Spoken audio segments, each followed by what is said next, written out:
दोस्तों, जय सीताराम। हिमाद क्रिएशंस धर्म और विज्ञान चैनल में एक बार फिर आपका बहुत बहुत स्वागत है। दोस्तों, हमने पहले बात की थी कि किस तरीके से मनी माइंडेड होना गलत नहीं है, मगर किसी भी चीज की जब अति हमारे जीवन में स्थान ले लेती है तो उसके घातक दुष्परिणाम हमें भुगतने पड़ते हैं। दरअसल हमारे जीवन में प्रेम और विश्वास ही हमें आनंद देता है। अगर एक पिता अपने बच्चों को प्यार नहीं दे सकता तो आप किस तरीके से कहेंगे कि वह जो पिता और बच्चों के बीच में जो बॉन्डिंग है वो किस तरीके से मजबूत होगी। एक समाज में जिसमें हम रहते हैं वहां पर एक दूसरे के प्रति स्नेह होना, एक दूसरे के मुश्किल समय में काम आना, यही चीजें हैं जो हमारे अंदर एक पारस्परिक सौहार्द भावना को बढ़ाते हैं। तो दरअसल अगर गौर से देखा जाए कि एक व्यक्ति जिसके पास बहुत सारा पैसा है और वह समाज के तमाम उन गरीब वर्ग के बीच में रहकर अपने पैसे की, अपने पद की, अपने प्रतिष्ठा की अगर एक तरीके से विज्ञापन करता रहता है तो दरअसल ये साफ जाहिर है कि लोग उसे पसंद नहीं करते। मैं यहाँ पर साफ जाहिर कर देना चाहता हूँ, बात पसंद या नापसंद की नहीं है। बात यह है कि परमपिता परमात्मा आपको किस रूप में देखना चाहता है। हमें किसी दूसरे व्यक्ति से सर्टिफिकेट लेने की आवश्यकता नहीं पड़ती। अगर आपको वाकई में सर्टिफिकेट चाहिए तो उस परमपिता परमात्मा के सर्टिफिकेट की कामना कीजिए, जो एक अच्छे व्यक्ति को वाकई में अपने करीब रखना चाहता है। तमाम लोग ऐसी बातें करते हैं जिससे ऐसा लगता है कि परमपिता परमात्मा इस संसार में है ही नहीं। जो कामयाब हो जाता है वो इस तरीके से दर्शाता है कि उसकी मेहनत ने उसे कामयाब बनाया है। तमाम लोग ये भी कहना पसंद करते हैं कि जो विज्ञान है, जो विज्ञान ने हमें दिया है वो धर्म ने हमें नहीं दिया।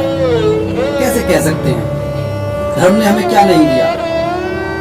परमपिता परमात्मा की बनाई हुई ये सृष्टि जिसके कण कण में कुछ ना कुछ औषधियां विद्यमान हैं, कुछ ना कुछ रोग से लड़ने की क्षमताएं विद्यमान हैं, और तमाम जो क्रिएटिविटी है जो हमें प्रकृति में देखने को मिलती है, उसी क्रिएटिविटी से आदमी ने बहुत कुछ सीखा है। अगर हम किसी गोरैया पक्षी को देखते हैं जो एक ऐसा घोंसला बुन सकती है जैसा किसी इंजीनियर से नहीं बुना जा सकता, तो हम क्या कहेंगे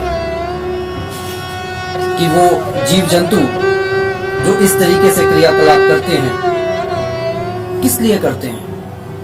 मौसमी परिवर्तनों से बचने के लिए करते हैं। क्या वह अपने बच्चों से प्रेम नहीं करते? उन्हें किस चीज में आनंद मिलता है? कभी आपने सोचा?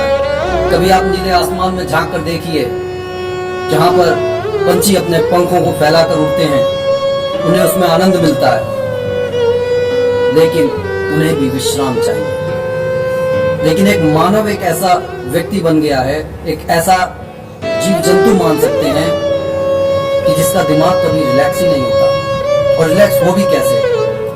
उन्होंने अपनी ही सुरक्षा के लिए इतने बाउंडेशन, इतने बैरियर्स लगा लिए कि उसके आगे उन्हें कुछ दिखाई नहीं पड़ता। जो भी सामाजिक संबंध हैं वह सिर्फ इसलिए बनाए जा रहे हैं ताकि उनसे कुछ ना कुछ फायदा लिया जा सके। लेकिन आज भी अगर गौर से देखा जाए तो जीव जंतु ही हमारे वफादार हैं। क्या एक पिता अपने पुत्र पर इतना विश्वास कर सकता है जैसे एक मालिक अपने कुत्ते पर करता है? और अगर नहीं कर सकता तो ऐसे संबंधों का फायदा क्या है?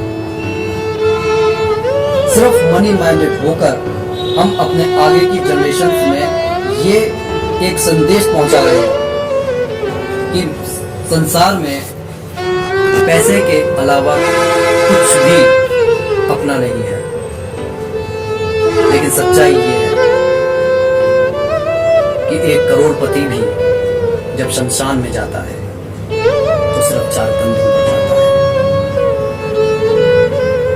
मैं अपनी बातों को शब्दों में बुनकर आपके सामने रख जरूर रहा हूं, लेकिन मुझे मालूम है कि आप सब इन बातों से अनभिज्ञ नहीं हैं। आप सभी जानते हैं कि यही सच्चाई है।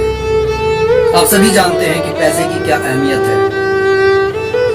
लेकिन मैं ये आपको बतलाना चाहता हूं कि हमें ये भी जानना होगा कि हमारे जीवन में जितनी अहमियत पैसे की है, उतनी ही अहमियत हमारे जीवन में प्रेम और विश्वास की है। प्रेम और विश्वास के बिना कोई भी संबंध कामयाब नहीं हो सकता, चाहे फिर वो एक पारिवारिक संबंध हो, चाहे फिर वो कोई सामाजिक संबंध हो। और इन दोनों ही संबंधों को अगर हमें कामयाब बनाना है तो हमें परमपिता परमात्मा का आशीर्वाद लेना ही होगा। धर्म और विज्ञान को हमें एक दूसरे के विपक्षी पक्षों में खड़ा नहीं करना है। अगर हम गौर से देखें तो धर्म अपने आप में ही एक विज्ञान है जो हमें अपने विचारों पर संतुलन करना सिखाता है। विज्ञान हमें संतुलन करने की बजाय एक दूसरे पर शासन करना सिखलाता है, जो कि एक सही पक्ष नहीं है। इस धर्म चर्चा को हम आगे जारी रखेंगे। कृपया हमारे साथ बने रहिए। तब तक के लिए जय हिंद, जय भारत, वंदे मातरम।